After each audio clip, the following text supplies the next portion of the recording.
ತಾವು ನಿನ್ನೆ ಕೂಡ ರಾಜ್ಯಪಾಲರನ್ನು ಭೇಟಿಯಾಗಿದ್ರಿ. ಸರ್ಕಾರದ ನಿರ್ಧಾರ ಈಗ ರಾಜ್ಯಪಾಲರು ವ್ಯಕ್ತಪಡಿಸಿರುವಂತಹ ಆಕ್ಷೇಪಣೆಗಳನ್ನು ತೆಗೆಯೋದಕ್ಕೆ ಸರ್ಕಾರ ಒಪ್ಪಿದೆಯಾ? ಇಲ್ಲ, ಈಗಾಗಲೇ ನಾವು ಏನು ಭಾಷಣವನ್ನು ತಯಾರು ಮಾಡಿದ್ದೀವಿ ಅದು ಮುದ್ರಣ ಆಗಿ ಬಂದ್ಬಿಟ್ಟಿರುತ್ತೆ. ಮತ್ತು ಅದನ್ನು ಎಲ್ಲ ಶಾಸಕರಿಗೆ ಕೊಡುವಂಥ ಕೆಲಸವನ್ನು ಕೂಡ ನಾವು ಮಾಡ್ತೀವಿ. ಮಾನ್ಯ ರಾಜ್ಯಪಾಲರಿಗೆ ನಾವು ನಿನ್ನೆ ಕೂಡ ಅವರ ಗಮನಕ್ಕೆ ತಂದಿರುವಂಥದ್ದು ಮತ್ತು ಅವರ ಆಹ್ವಾನಕ್ಕೆ ತಂದಿರುವಂಥದ್ದು ಸಂವಿಧಾನ ಏನು ಹೇಳ್ತದೆ, ಕೆಲವು ತೀರ್ಪುಗಳೇನು ಹೇಳ್ತದೆ, ಮತ್ತು ಈ ರೀತಿಯಾದಂಥ ಸನ್ನಿವೇಶ ಉಂಟಾದಾಗ ಲೋಕಸಭಾನಲ್ಲಾಗಿರುವಂಥ ಚರ್ಚೆ, ಅಂದಿನ ಗೃಹ ಸಚಿವರು ಹೇಳುವಂಥದ್ದು ಮತ್ತು ಈ ಕಾನೂನಿನ ಅರಿವಿಕೆಯನ್ನು ಅವ್ರಿಗೆ ಗೊತ್ತಿದೆ. ಆದರೂ ಕೂಡ ನಾವು ಅವ್ರಿಗೆ ಮನವರಿಕೆ ಮಾಡುವಂಥದ್ದು ನಮ್ಮ ಕರ್ತವ್ಯ. ಆ ಕೆಲಸವನ್ನು ಮಾಡಲಿಕ್ಕೆ ನಿನ್ನೆ ಮೊದಲನೇದಾಗಿ ಮಾನ್ಯ ಕಾನೂನು ಸಚಿವರ ಜೊತೆ ನಾವು ಹೋಗಿದ್ವಿ. ನಂತರ ಅವ್ರ ಜೊತೆ ಚರ್ಚೆ ಆಗಿದ ಮೇಲೆ ಕೆಲವು ವಿಚಾರಗಳನ್ನು ಮುಖ್ಯಮಂತ್ರಿಗಳ ಗಮನಕ್ಕೆ ತರದೆ ನಾವು ಏನು ನಿರ್ಧಾರ ತಗೊಳಕ್ಕಾಗಲ್ಲ ಅಂತೇಳಿ ಮುಖ್ಯಮಂತ್ರಿಗಳನ್ನ ಭೇಟಿ ಮಾಡಿ, ಮುಖ್ಯಮಂತ್ರಿಗಳು ಕೂಡ ಸ್ಪಷ್ಟವಾದಂಥ ಅಭಿಪ್ರಾಯ, ಎಲ್ಲರ ಸ್ಪಷ್ಟವಾದಂಥ ಅಭಿಪ್ರಾಯ ಎಲ್ಲ ಸಚಿವರದ್ದು ಕೂಡ ನಾವು ಅದನ್ನು ತಿದ್ದಲಿಕ್ಕೆ ಸಾಧ್ಯ ಆಗೋದಿಲ್ಲ. ಕೆಲವು ಸಣ್ಣ ಪುಟ್ಟ ಏನಾರೆ ಭಾಷೆ ಬಳಕೆಯಲ್ಲಿರ್ಬೋದು, ಅದನ್ನು ಸರಿಪಡಿಸ್ಕೊಳೋ ಅಂಥದ್ದು ಬೇಕಾದ್ರೆ ಮಾಡೋಣ. ಯಾವ್ದಾರೆ ತಮಗೆ ರಿಸರ್ವೇಷನ್ ಇದ್ದರೆ ಒಂದು ಪದಗಳ ಅದನ್ನು ಸರಿ ಮಾಡೋಣ ಅಂತ. ಆದರೆ ಅವರು ಡಿಲೀಟ್ ಮಾಡಿ ಅಂತ ಹೇಳ್ತಾರೆ. ಡಿಲೀಟ್ ಮಾಡ್ಲಿಕ್ಕೆ ಆಗೋದಿಲ್ಲ. ನೀವು ಇದೇ ಭಾಷಣವನ್ನು ಓದಬೇಕು ಅಂತೇಳಿ ಅವ್ರಿಗೆ ತಿಳಿಸಿ ಅಂತೇಳಿ ಮತ್ತೆ ನಾನು ನಿನ್ನೆ ರಾತ್ರಿ ಹೋಗಿ 1 ಗಂಟೆ ಮೇಲೆ ಅವ್ರ ಹತ್ರ ಚರ್ಚೆ ಮಾಡಿದೆ. ಅವ್ರಿಗೆ ಇದನ್ನೇ ಮನವರಿಕೆಯನ್ನು ಮಾಡಿದ್ದೀನಿ. ಅವರು ನಾಳೆ ಬೆಳಿಗ್ಗೆ ಅಂದರೆ ಇವತ್ತು ಬೆಳಿಗ್ಗೆ ನೀವು ಬನ್ನಿ ರಾಜಭವನಕ್ಕೆ 10:15 ಬನ್ನಿ, ನಾನು ತೀರ್ಮಾನ ತೊಗೊಂಡಿರ್ತೀನಿ ಅಂತ ಹೇಳಿದ್ರು. ಅವರು 100ಕ್ಕೆ 100 ವಿಧಾನಸಭೆಗೆ ಬರ್ತಾರೆ, ಭಾಷಣವನ್ನು ಓದ್ತಾರೆ ಅಂತ ಹೇಳುವಂಥದ್ದು ನಮ್ಮ ವಿಶ್ವಾಸ. ಯಾಕಂದರೆ ನಾವು ಹೇಳ್ತಾ ಇರೋದು ಸಂವಿಧಾನಿಕವಾಗಿರುವಂಥದ್ದು, ಬರದೇ ಇರೋದು ಅಸಂವಿಧಾನಿಕವಾಗ್ತದೆ. ಈಗ ಅವರು ಬರದೇ ಇದ್ರೆ ಸುಪ್ರೀಂ ಕೋರ್ಟ್ ಮೂವ್ ಆಗ್ಲಿಕ್ಕೂ ಕೂಡ ರೆಡಿ ಆಗಿದೆ. ಈಗಾಗಲೇ ಅಡ್ವೊಕೇಟ್ ಜನರಲ್ ಅವರು ದೆಹಲಿಗೆ ಹೋಗಿದ್ದಾರೆ ನಿನ್ನೆ ರಾತ್ರಿಯೇ. ಮತ್ತು ಅಲ್ಲಿ ಹಿರಿಯ ವಕೀಲರ ಜೊತೆ ಕೂಡ ಅವರು ಚರ್ಚೆಯನ್ನು ಮಾಡಿದ್ದಾರೆ. ನಾವು ನಮ್ಮ ತಯಾರಿಗಳನ್ನು ಮಾಡಬೇಕಲ್ಲ, ಅದನ್ನು ಮಾಡುವಂಥದ್ದು ಮಾಡ್ತಾ ಇದ್ವಿ. ಆದರೆ ಏನೇ ಆಗಲಿ ಇವಾಗ ಇರುವಂಥ ಪರಿಸ್ಥಿತಿಯಲ್ಲಿ 100ಕ್ಕೆ 100 ಬರ್ತಾರೆ ಅವರು ಅಂತ ಹೇಳುವಂಥ ವಿಶ್ವಾಸ ಇದೆ.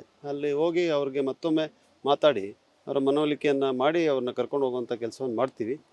ವಿಧಾನಸಭೆ ನಡೀತದೆ, ಅವ್ರ ಭಾಷಣ ಕೂಡ ಪೂರ್ಣವಾಗಿ ಓದ್ತಾರೆ ಅಂತ ಹೇಳುವಂಥದ್ದು ನಮ್ಮ ಕಾಯ್ದೆ. ರಾಷ್ಟ್ರಪತಿಗಳಿಂದ ಅಂಕಿತ ಆಗಿದೆ. ಇಂಥ ಕಾಯ್ದೆನ ರಾಜ್ಯಪಾಲರ ಮೂಲಕ ವಿರೋಧಿಸುವುದು ಸರಿಯಾಗಿ ನೀವು ಕಂಡ ನಿರ್ಣಯಗಳ ಸಾಕಷ್ಟು ವಿಚಾರಗಳಲ್ಲಿ ಕೇಂದ್ರ ಸರ್ಕಾರದ ವಿರುದ್ಧ ಮಾಡಿದ್ದೀರಿ. ಅಲ್ಲ, ಈಗ ಭಾಷಣದ ಮೂಲಕ ವಿರೋಧಿಸುವಂತ ಅಗತ್ಯತೆ ಸರ್ಕಾರಕ್ಕೆ ಇತ್ತ, ಅದು ಬೇಕಿತ್ತ ಇದು ಅಂತ?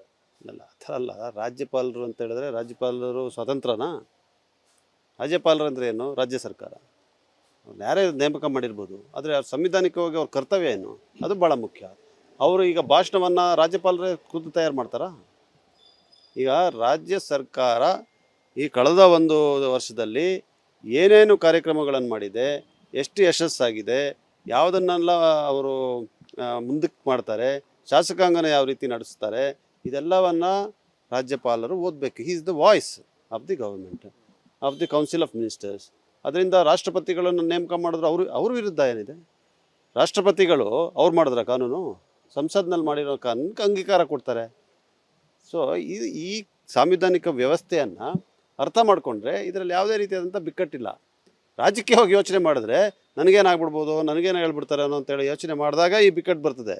ಅದರಿಂದ ಎಲ್ಲ ಗೊಂದಲಕ್ಕೆ, ಸಮಸ್ಯೆಗಳಿಗೆ ನಮ್ಮ ಸಂವಿಧಾನವೇ ಉತ್ತರ. ಸಂವಿಧಾನದಲ್ಲಿ ವಿಶ್ವಾಸ ಇಟ್ಟು ಸಂವಿಧಾನದ ಅಡಿಯಲ್ಲಿ ಕೆಲಸ ಮಾಡಿದ್ರೆ ಯಾವ ಸಮಸ್ಯೆ ಕೂಡ, ಎಷ್ಟೇ ಉನ್ನತ ಹುದ್ದೆಯಲ್ಲಿ ಅವ್ರು ಕೆಲಸ ಮಾಡ್ತಾ ಇರಲಿ, ಯಾರಿಗೂ ಕೂಡ ಸಮಸ್ಯೆ ಬರೋದಿಲ್ಲ. ಆ ಕೆಲಸವನ್ನು ಅವ್ರು ಮಾಡ್ತಾರೆ ಅಂತ ಹೇಳುವಂಥ ವಿಶ್ವಾಸ ಇದೆ. ಈಗ ನೀವು ಕೂಡ ಕೇಂದ್ರ ಸರ್ಕಾರದ ನಿಲುವನ್ನು ವಿರೋಧಿಸುವಾಗ ರಾಜ್ಯಪಾಲರ ಭಾಷಣದಲ್ಲಿ ಯಾವಾಗಲೂ ಭವಿಷ್ಯ, ವರ್ತಮಾನ, ಸರ್ಕಾರದ ಸಾಧನೆ ಇವುಗಳ ಬಗ್ಗೆ ಉಲ್ಲೇಖ ಮಾಡ್ತೀರಿ. ನೀವು ಕಾಯ್ದೆನ ವಿರೋಧಿಸುವಂಥ ಅಂಶಗಳನ್ನು ಭಾಷಣದಲ್ಲಿ ಸೇರಿಸುವ ಅಗತ್ಯನು? ಈಗ ನೀವು ಕ್ಯಾಬಿನೆಟ್ ಏನು ಭಾಷಣ ಕೊಡುತ್ತೆ ಅದನ್ನು ಗವರ್ನರ್ ಓದಲೇಬೇಕು ಅನ್ನುವಂತಹ ಸಾಂವಿಧಾನಿಕ ಅವಕಾಶವನ್ನು ನೀವು ದುರ್ಬಳಕೆ ಮಾಡ್ಕೊಂಡಂಗಾಗಲ್ವಾ? ಇಲ್ಲ, ಈಗ ಯಾವಾಗ ಭಾಷಣದಲ್ಲಿ ರಾಜ್ಯಪಾಲರನ್ನೇ ಟೀಕೆ ಮಾಡುವಂಥದ್ದು ಇರ್ತದೆ, ಅಥವಾ ರಾಜ್ಯಪಾಲರು ಇದ್ದಂಥ ಸರ್ಕಾರ ಅಂದರೆ ಇಂದಿನ ಸರ್ಕಾರ ಇವರೇ ರಾಜ್ಯಪಾಲರು, ಅವರನ್ನು ಟೀಕೆ ಮಾಡುವಂಥದ್ದು ಇರ್ತದೆ. ಆ ಸಂದರ್ಭಗಳಲ್ಲಿ ಮಾತ್ರ ಎಕ್ಸೆಪ್ಷನ್ ಇರುತ್ತೆ. ಬಿಟ್ಟರೆ ಇದೇನು ಹೊಸದಾಗಿ ಆಗ್ತಾ ಇರುವಂಥದ್ದಲ್ಲ. ಇದು ಐತಿಹಾಸಿಕವಾಗಿ ನಡ್ಕೊಂಡ್ಬಂದಿದೆ. ಅದನ್ನು ಪಾಲನೆ ಮಾಡೋದು ಸೂಕ್ತ. ವಿಶ್ವಾಸ ಇದೆಯಾ ಸರ್? ಬಂದೇ ಬರ್ತಾರೆ, ಓದ್ತಾರೆ. ಈಗ ತಾವು ನಿನ್ನೆ ಕೂಡ ರಾಜ್ಯಪಾಲರನ್ನು ಭೇಟಿಯಾಗಿದ್ರಿ. ಸರ್ಕಾರದ ನಿರ್ಧಾರ ಈಗ ರಾಜ್ಯಪಾಲರು ವ್ಯಕ್ತಪಡಿಸಿರುವಂಥ ಆಕ್ಷೇಪಣೆಗಳನ್ನು ತೆಗೆಯೋದಕ್ಕೆ ಸರ್ಕಾರ ಒಪ್ಪಿದೆಯಾ? ಇಲ್ಲ, ಈಗಾಗಲೇ ನಾವು ಏನು ಭಾಷಣವನ್ನು ತಯಾರು ಮಾಡಿದ್ದೀವಿ ಅದು ಮುದ್ರಣ ಆಗಿ ಬಂದ್ಬಿಟ್ಟಿರುತ್ತೆ. ಮತ್ತು ಅದನ್ನು ಎಲ್ಲ ಶಾಸಕರಿಗೆ ಕೊಡುವಂಥ ಕೆಲಸವನ್ನು ಕೂಡ ನಾವು ಮಾಡ್ತೀವಿ. ಮಾನ್ಯ ರಾಜ್ಯಪಾಲರಿಗೆ ನಾವು ನಿನ್ನೆ ಕೂಡ ಅವರ ಗಮನಕ್ಕೆ ತಂದಿರುವಂಥದ್ದು ಮತ್ತು ಅವರ ಆಹ್ವಾನಕ್ಕೆ ತಂದಿರುವಂಥದ್ದು ಸಂವಿಧಾನ ಏನು ಹೇಳ್ತದೆ, ಕೆಲವು ತೀರ್ಪುಗಳೇನು ಹೇಳ್ತದೆ, ಮತ್ತು ಈ ರೀತಿಯಾದಂಥ ಸನ್ನಿವೇಶ ಉಂಟಾದಾಗ ಲೋಕಸಭಾನಲ್ಲಾಗಿರುವಂಥ ಚರ್ಚೆ, ಅಂದಿನ ಗೃಹ ಸಚಿವರು ಹೇಳುವಂಥದ್ದು ಮತ್ತು ಈ ಕಾನೂನಿನ ಅರಿವಿಕೆಯನ್ನು ಅವ್ರಿಗೆ ಗೊತ್ತಿದೆ, ಆದರೂ ಕೂಡ ನಾವು ಅವ್ರಿಗೆ ಮನವರಿಕೆ ಮಾಡುವಂಥದ್ದು ನಮ್ಮ ಕರ್ತವ್ಯ. ಆ ಕೆಲಸವನ್ನು ಮಾಡಲಿಕ್ಕೆ ನಿನ್ನೆ ಮೊದಲನೇದಾಗಿ ಮಾನ್ಯ ಕಾನೂನು ಸಚಿವರ ಜೊತೆ ನಾವು ಹೋಗಿದ್ವಿ. ನಂತರ ಅವ್ರ ಜೊತೆ ಚರ್ಚೆ ಆಗಿದ ಮೇಲೆ ಕೆಲವು ವಿಚಾರಗಳನ್ನು ಮುಖ್ಯಮಂತ್ರಿಗಳ ಗಮನಕ್ಕೆ ತರದೆ ನಾವು ಏನು ನಿರ್ಧಾರ ತಗೊಳಕ್ಕಾಗಲ್ಲ ಅಂತೇಳಿ ಮುಖ್ಯಮಂತ್ರಿಗಳನ್ನು ಭೇಟಿ ಮಾಡಿ, ಮುಖ್ಯಮಂತ್ರಿಗಳು ಕೂಡ ಸ್ಪಷ್ಟವಾದಂಥ ಅಭಿಪ್ರಾಯ, ಎಲ್ಲರ ಸ್ಪಷ್ಟವಾದಂಥ ಅಭಿಪ್ರಾಯ ಎಲ್ಲ ಸಚಿವರದ್ದು ಕೂಡ, ನಾವು ಅದನ್ನು ತಿದ್ದಲಿಕ್ಕೆ ಸಾಧ್ಯ ಆಗೋದಿಲ್ಲ. ಕೆಲವು ಸಣ್ಣ ಪುಟ್ಟ ಏನಾರೆ ಭಾಷೆ ಬಳಕೆಯಲ್ಲಿರ್ಬೋದು, ಅದನ್ನು ಸರಿಪಡಿಸ್ಕೊಳೋವಂಥದ್ದು ಬೇಕಾದ್ರೆ ಮಾಡೋಣ. ಯಾವ್ದಾರೆ ತಮಗೆ ರಿಸರ್ವೇಷನ್ ಇದ್ದರೆ ಒಂದು ಪದಗಳ ಅದನ್ನು ಸರಿ ಮಾಡೋಣ ಅಂತ. ಆದರೆ ಅವರು ಡಿಲೀಟ್ ಮಾಡಿ ಅಂತ ಹೇಳ್ತಾರೆ. ಡಿಲೀಟ್ ಮಾಡಲಿಕ್ಕೆ ಆಗೋದಿಲ್ಲ.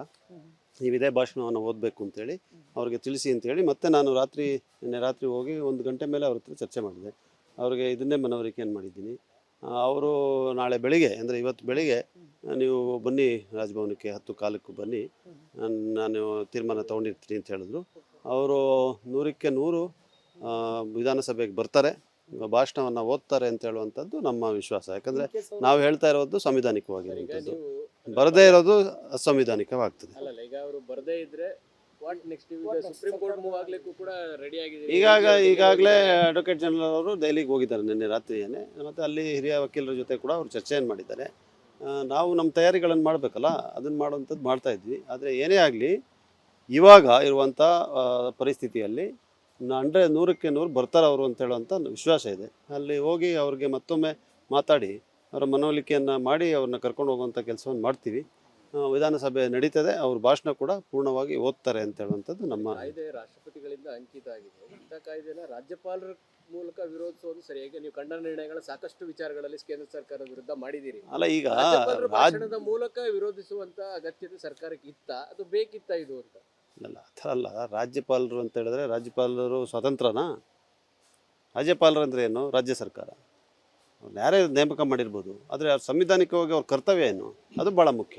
ಅವರು ಈಗ ಭಾಷಣವನ್ನು ರಾಜ್ಯಪಾಲರೇ ಖುದ್ದು ತಯಾರು ಮಾಡ್ತಾರಾ? ಈಗ ರಾಜ್ಯ ಸರ್ಕಾರ ಈ ಕಳೆದ 1 ವರ್ಷದಲ್ಲಿ ಏನೇನು ಕಾರ್ಯಕ್ರಮಗಳನ್ನು ಮಾಡಿದೆ, ಎಷ್ಟು ಯಶಸ್ಸಾಗಿದೆ, ಯಾವುದನ್ನೆಲ್ಲ ಅವರು ಮುಂದಕ್ಕೆ ಮಾಡ್ತಾರೆ, ಶಾಸಕಾಂಗನ ಯಾವ ರೀತಿ ನಡೆಸ್ತಾರೆ, ಇದೆಲ್ಲವನ್ನು ರಾಜ್ಯಪಾಲರು ಓದಬೇಕು. He is the voice of the government, of the council of ministers. ಅದರಿಂದ ರಾಷ್ಟ್ರಪತಿಗಳನ್ನು ನೇಮಕ ಮಾಡಿದ್ರು ಅವ್ರ ವಿರುದ್ಧ ಏನಿದೆ? ರಾಷ್ಟ್ರಪತಿಗಳು ಅವ್ರು ಮಾಡಿದ್ರ ಕಾನೂನು? ಸಂಸತ್ನಲ್ಲಿ ಮಾಡಿರೋ ಕಾನೂನಿಗೆ ಅಂಗೀಕಾರ ಕೊಡ್ತಾರೆ. ಸೊ ಈ ಸಾಂವಿಧಾನಿಕ ವ್ಯವಸ್ಥೆಯನ್ನು ಅರ್ಥ ಮಾಡಿಕೊಂಡ್ರೆ ಇದರಲ್ಲಿ ಯಾವುದೇ ರೀತಿಯಾದಂಥ ಬಿಕ್ಕಟ್ಟಿಲ್ಲ. ರಾಜಕೀಯವಾಗಿ ಯೋಚನೆ ಮಾಡಿದ್ರೆ ನನಗೇನಾಗ್ಬಿಡ್ಬೋದು, ನನಗೇನು ಹೇಳ್ಬಿಡ್ತಾರೆ ಅನ್ನೋ ಅಂತೇಳಿ ಯೋಚನೆ ಮಾಡಿದಾಗ ಈ ಬಿಕ್ಕಟ್ಟು ಬರ್ತದೆ. ಅದರಿಂದ ಎಲ್ಲ ಗೊಂದಲಕ್ಕೆ, ಸಮಸ್ಯೆಗಳಿಗೆ ನಮ್ಮ ಸಂವಿಧಾನವೇ ಉತ್ತರ. ಸಂವಿಧಾನದಲ್ಲಿ ವಿಶ್ವಾಸ ಇಟ್ಟು ಸಂವಿಧಾನದ ಅಡಿಯಲ್ಲಿ ಕೆಲಸ ಮಾಡಿದ್ರೆ ಯಾವ ಸಮಸ್ಯೆ ಕೂಡ, ಎಷ್ಟೇ ಉನ್ನತ ಹುದ್ದೆಯಲ್ಲಿ ಅವ್ರು ಕೆಲಸ ಮಾಡ್ತಾ ಇರಲಿ, ಯಾರಿಗೂ ಕೂಡ ಸಮಸ್ಯೆ ಬರೋದಿಲ್ಲ.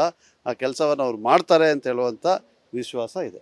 ಈಗ ನೀವು ಕೂಡ ಕೇಂದ್ರ ಸರ್ಕಾರದ ನಿಲುವನ್ನು ವಿರೋಧಿಸುವಾಗ ರಾಜ್ಯಪಾಲರ ಭಾಷಣದಲ್ಲಿ ಯಾವಾಗಲೂ ಭವಿಷ್ಯ, ವರ್ತಮಾನ, ಸರ್ಕಾರದ ಸಾಧನೆ ಇವುಗಳ ಬಗ್ಗೆ ಉಲ್ಲೇಖ ಮಾಡ್ತೀರಿ.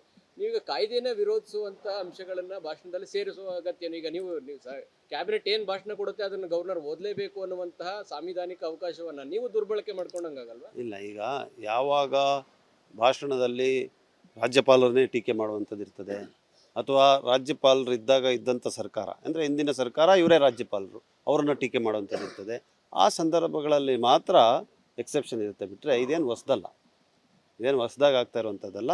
ಇದು ಐತಿಹಾಸಿಕವಾಗಿ ನಡ್ಕೊಂಡು ಬಂದಿದೆ. ಅದನ್ನು ಪಾಲನೆ ಮಾಡೋದು ಸೂಕ್ತ. ವಿಶ್ವಾಸ ಇದೆಯಾ ಸರ್? ಬಂದೇ ಬರ್ತಾರೆ, ಓದ್ತಾರೆ.